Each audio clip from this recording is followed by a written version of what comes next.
Hey everyone, so today I'm going to be swatching the new Abh Norvina Pro Pigment Collection Volume 1 palette. This palette retails for $60 and is available on ABH's website, Sephora, Ulta, and some other international distributors. You get 25 beautiful shades. Now I'm going to be talking about this product, how it swatches. This doesn't mean it works on the eyes the same way. I'm just talking about how it swatches on my arm personally. I am a pretty pale person, so keep that in mind that not all shades will look the same on me as it will on every other skin tone. First row of shadows is absolutely beautiful. No complaints at all with the formula in any of them. None of the mattes felt dry to the touch, and the shimmers are beautiful.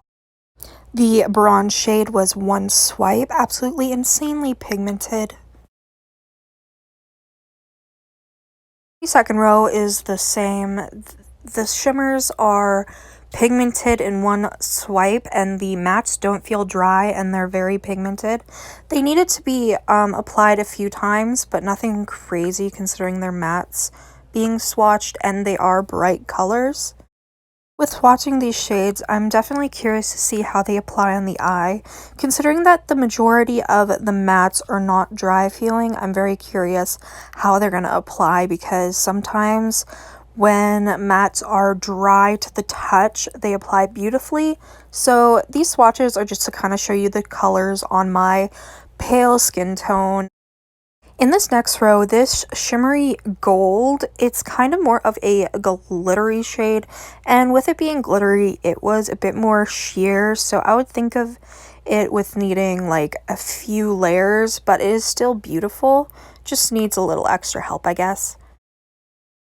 Honestly, when I saw the shades in this palette, I was kind of like intimidated, but I really enjoy them. I think you can make so many different looks with this palette. The yellow did apply patchy in the swatch, so I'm curious if it will work good on the lid. It wouldn't build up nice, and it just, I don't know, it just didn't work well. It wasn't a good formulated yellow. It's the same thing with the E3 shade, which is like almost like a mustardy type of shade. It just didn't work out for me. Swatch wise, it was a bit better than the brighter yellow, so I'm just wondering if these will apply good to the lid or not. Again, I'm just doing these swatches so that people can see what these shades look like on my skin tone, and I will be doing a 3 looks 1 palette video with this soon, so please keep an eye out on that.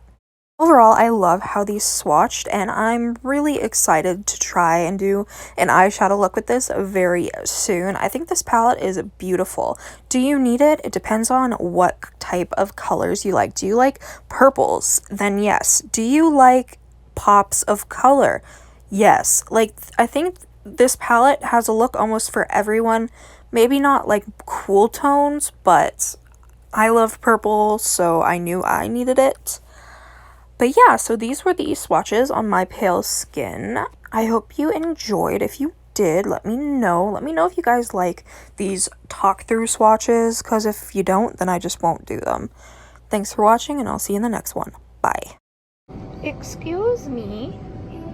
This is mine.